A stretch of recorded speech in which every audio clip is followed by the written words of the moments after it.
શીર્ષક દડિયો ભીમ અને જાદુઈ લાડુનું ઝાડ। ઢોલકપુર શહેરમાં એક દિવસ શરૂ થયો, પરંતુ દડિયા ભીમનો દિવસ તો હંમેશની જેમ ખાવાથી જ શરૂ થતો। સવારે ઉઠતા જ તેણે દાળના લાડુ, પરાઠા, હાલવો, પૂરી, આંખે પડ્યું બધું ખાઈ ગયો। એક દિવસ ઢોલકપુરમાં એક અજબ અફવા ફેલાઈ, કહે છે કે જંગલમાં એક જાદુઈ લાડુનું ઝાડ ઉગ્યું છે અને એ ઝાડમાંથી એક લાડુ ખાઈ લે તો માણસની શક્તિ દોઢગણી થઈ જાય છે। આ સાંભળતા જ દડિયા ભીમની આંખો ચમકી ઉઠી। આરે વાહ, આ તો મારો નસીબ, એવું કહીને તે જંગલ તરફ દોડ્યો કે દોડતો દોડતો કૂદતો ઘસડાતો ત્યાં પહોંચી ગયો। જંગલમાં તેણે ખરેખર જોયું, જાદુઈ લાડુનું ઝાડ હતું। પણ મુશ્કેલી શું હતી? એ ઝાડને એક ભૂતિયા રક્ષક વાંદરું રાખતું હતું, જે કોઈને નજીક જવા દેતું નહોતું। દડિયા ભીમે વિચાર્યું, લડાઈ કરું? ના, બહુ મહેનત પડશે। ત્યારે એને એક ચતુર વિચાર આવ્યો। તે વાંદરા પાસે જઈને કહ્યું, ભાઈ, તમે એટલું મોટું કામ કરો છો, તમને ભૂખ લાગતી નથી?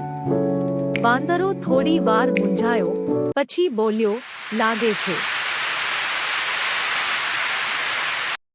બસ પછી શું? ભીમે પોતાના થેલામાંથી ઢોલકપુરના સમોસા, જલેબી અને લાડુ કાઢીને વાંદરા સામે મૂકી દીધા।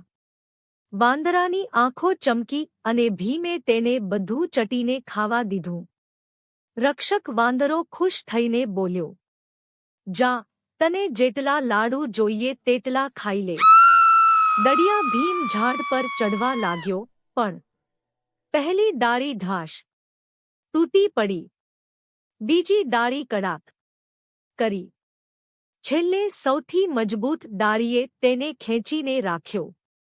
ભીમ બોલ્યો, હવે દડિયા ભીમ ખાશે જાદુઈ લાડુ।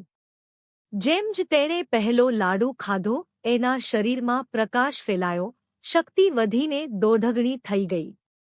આનંદમાં તે કૂદવા લાગ્યો, પણ કૂદતા કૂદતા ઝાડ જ નીચે પડી ગયું।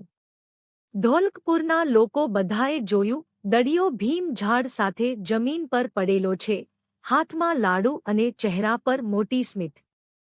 બધા હસ્યા, ભીમ પણ હસતો બોલ્યો, કોઈ વાત નહીં, લાડુ તો મળી ગયો।